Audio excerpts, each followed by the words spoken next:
Planejamento familiar não era uma preocupação até uma parte da história, até surgir o Malthus com aquele... Minha nossa, que vai passar fome, porque nasce mais gente do que morre. E agora?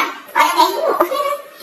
Depois disso apareceu o neomalthusianismo, que é um ressurgimento dessas teorias do Malthus. E aí surgiram as fundações, como Rockefeller, Ford, etc.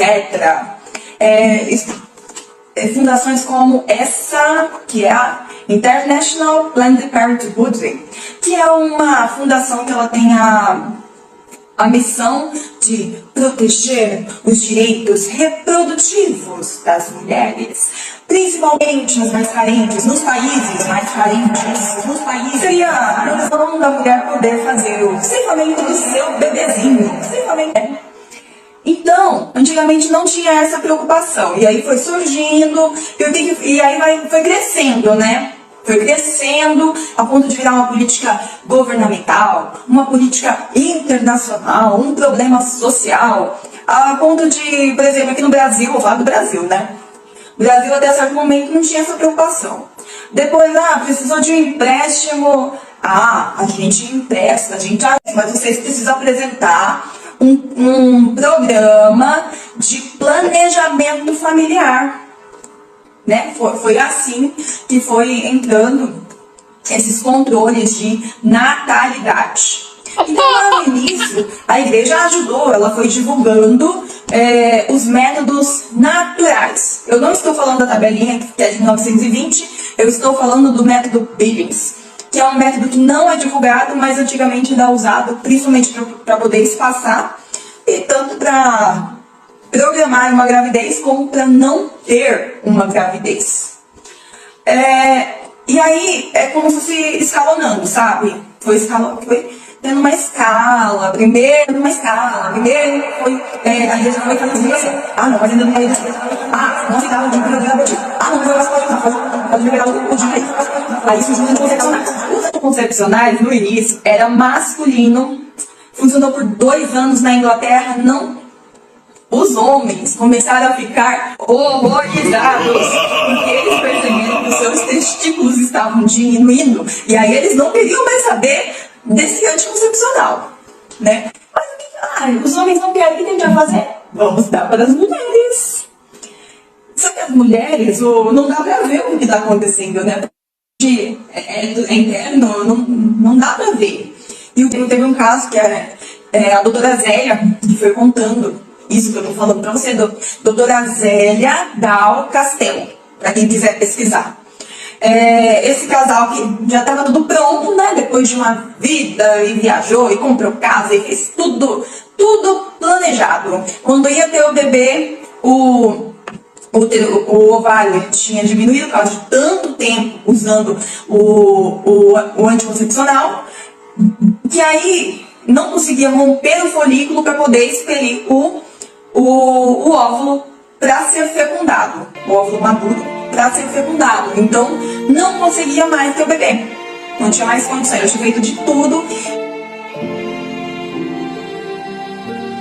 Uma mulher vai a óbito por causa disso, por causa do uso, não fica escrito morreu de pilorite. Não, fica escrito lá: acidente vascular cerebral, infarto do miocárdio, trombose venosa profunda, tromboembolia pulmonar.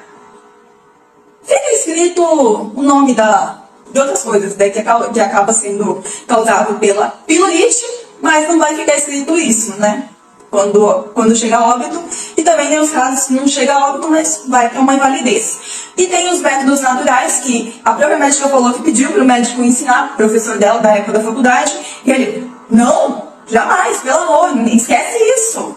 Por quê? Porque eles nem divulgam o natural, que não tem todos esses riscos para as mulheres. E aí tem um livro, essa doutora Zélia, ela é coautora do livro Regina, Regulação Inteligente de Natalidade. E lá ela ensina certinho para poder ter o controle, né? Para ter o controle sem correr todos estes riscos. tem uma escala que o final é o ceifamento de bebês total. Total. Todos os países que foi liberado até 12 semanas, no final, sempre passa disso. Sempre. Mesmo porque até a mulher descobrir, até ela ir no médico, fazer os exames, até ela ver a parte jurídica, conseguir a autorização, né? Então sempre aumenta a pressão até chegar a banalizar, né? E acontecer em qualquer época. E é esse o objetivo mesmo, de conseguir fazer o ceifamento de bebês total, em qualquer tempo, em qualquer mês da gestação. Só para confirmar o que eu tô falando, tanto que em 2000 eles achavam que a esquerda iria ganhar. Então eles marcaram um congresso para os médicos estrangeiros ensinar os médicos brasileiros a fazer o aborto tardio. Por quê? Porque aqui não pode, então os médicos nem sabem fazer. Então precisa ensinar a gente para poder começar a normalizar. A questão é sobre o planejamento familiar, ou seja, controle de natalidade, que seria a redução, a redução, né, da população, para poder chegar no ideal dos globalistas, que seria ter um tanto de gente, onde não haveria escassez, onde não haveria fome, onde seria um paraíso na Terra, que é o que essas pessoas acreditam, e por isso que elas investem milhões para poder desestimular as mulheres a serem mães. Mas Thomas Malthus, nem os globalistas imaginaram que existiria Alisson Paulinelli. Alisson Paulinelli, brasileiro indicado ao Prêmio Nobel da Paz. Paulinelli é considerado o pai da agricultura brasileira. Ele foi responsável por estruturar a Embrapa e desenvolver o agro no Cerrado. Thomas Malthus, considerado o pai da demografia por sua teoria do controle do aumento populacional, deu origem a pensadores, grupos, fundações extremamente preocupadas com a fome na Terra.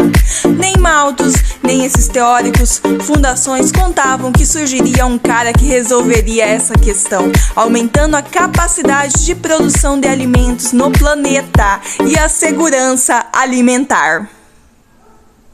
Para ter ou não ter um bebê, a parte técnica da doutora Zélia Dal Castel é da página 37 em diante, a quem interessar. Agora falando sobre ONGs, fundações, a IPPF é uma prestadora de serviços de saúde global e uma das principais defensoras da saúde e dos direitos sexuais e reprodutivos para todos. Atenção! Direitos sexuais, direito reprodutivo, isso nada mais do que direito de ceifar os bebezinhos. Margaret Sanger, a feminista abortista, ela que fundou essas ONGs, clínicas que se formaram ONGs e que hoje são ONGs que ceifam 350 mil bebês por ano e atuam principalmente em bairros de negros nos Estados Unidos, em países da África. Por coincidência, Margaret Sanger era eugenista, mesma ideologia do Hitler. Mas de forma bonitinha, a ONG diz: nossa missão, com base em uma orgulhosa história de 70 anos de conquistas, nos comprometemos a liderar um movimento da sociedade civil de propriedade local e globalmente conectado que fornece e permite serviços e defende a saúde e os direitos sexuais e reprodutivos, ou seja, de ceifar os bebês, para todos, especialmente aos menos atendidos, como países da África.